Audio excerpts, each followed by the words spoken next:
Assalamualaikum warahmatullahi wabarakatuh. Salam sejahtera bagi kita semua. Salam, Om Swastiastu, Namo Buddhaya, salam kebajikan. Yang terhormat Bapak Ibu Dewan Juri dan yang saya cintai teman-teman generasi muda harapan bangsa. Pertama-tama, marilah kita panjatkan puji syukur atas kehadirat Tuhan yang telah memberikan rahmat serta karunia-Nya sehingga kita masih diberikan kesehatan. Hadirin yang berbahagia, saat ini kita hidup di zaman yang serba cepat. Informasi mengalir deras, teknologi berkembang tanpa henti, dan batas-batas dunia semakin kabur oleh globalisasi. Di tengah derasnya arus perubahan saat ini, satu hal penting yang harus tetap kita pegang teguh, yaitu identitas dan budaya kita sebagai bangsa Indonesia. Dan salah satu cara paling nyata untuk menjaganya adalah melalui budaya literasi. Dengan berkarya, berbahasa, dan menggali warisan Nusantara. Teman-teman sekalian, berkarya bukan hanya soal menulis puisi, membuat film pendek, atau melukis mural.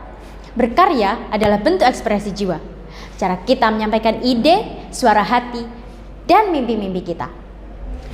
Melalui karya, kita tidak hanya menunjukkan siapa diri kita, akan tetapi kita juga memberikan warna bagi dunia. Sebagai generasi muda, kita memiliki energi, kreativitas, dan semangat untuk menciptakan hal-hal baru. Jangan biarkan hal tersebut mengendap dan hilang begitu saja. Jadikan setiap momen sebagai peluang untuk membuat karya. Baik itu menulis cerpen, menulis puisi, atau sekadar menulis kata-kata penuh makna di media sosial. Ingatlah, karya kecil hari ini bisa menjadi warisan yang besar di masa depan. Namun, berkarya saja tidak akan cukup. Kita juga harus terampil berbahasa. Mengapa?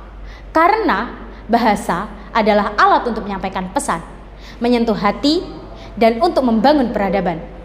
Seorang penulis besar, Pramudya Anantathur, pernah berkata, orang boleh pandai setinggi langit, tapi selama ia tidak menulis, ia akan hilang dalam masyarakat dan dari sejarah. Bahasa bukan hanya alat komunikasi, tapi juga alat perjuangan. Dengan berbahasa yang baik, kita dapat menyampaikan ide dengan jelas, berdiskusi dengan santun, dan tentu saja melestarikan budaya kita. Sayangnya, di era digital ini, kita mulai kehilangan kemampuan itu. Bahasa dipermudah, dipotong, dipersingkat, dan parahnya digantikan dengan emoji. Literasi bukan hanya sekadar bisa membaca, tapi memahami, mengolah, dan menciptakan. Disinilah pentingnya kita, generasi muda, untuk kembali menghidupkan keterampilan berbahasa sebagai bagian dari budaya literasi. Hadirin yang berbahagia, Indonesia adalah negeri yang sangat kaya. Bukan hanya kaya akan sumber daya alam, akan tetapi kaya akan budaya, tradisi, dan cerita rakyat. Sayangnya, banyak dari kita lebih akrab dengan superhero luar negeri daripada tokoh-tokoh dari cerita rakyat seperti Malin Kundang, Timun Mas, dan Sangkuriang.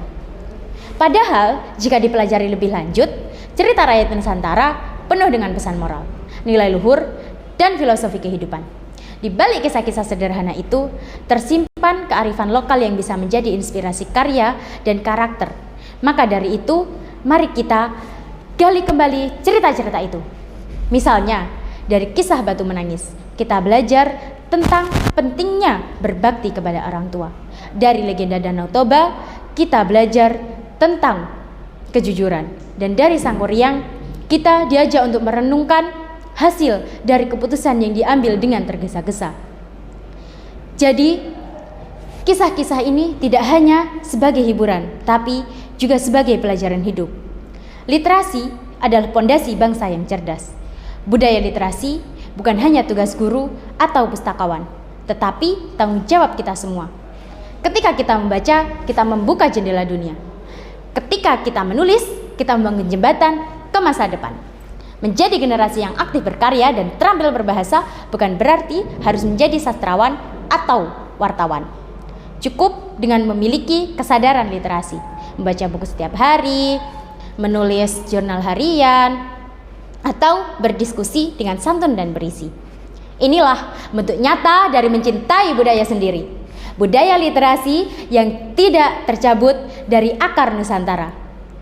Hadirin sekalian, marilah kita bersama-sama menjadi generasi muda yang tidak hanya mengikuti tren global, tetapi juga menjaga tradisi lokal. Generasi yang berkarya dengan cinta dan berbahasa dengan makna.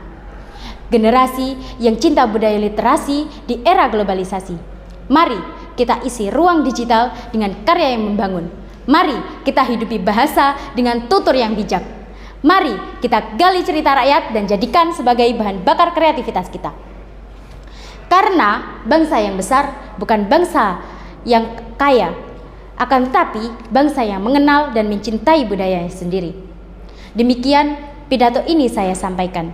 Jika ada kata yang kurang berkenan, saya mohon maaf yang sebesar-besarnya.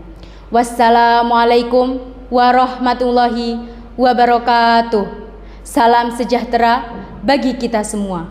Salam, Om Swastiastu, Namo Buddhaya, salam kebajikan.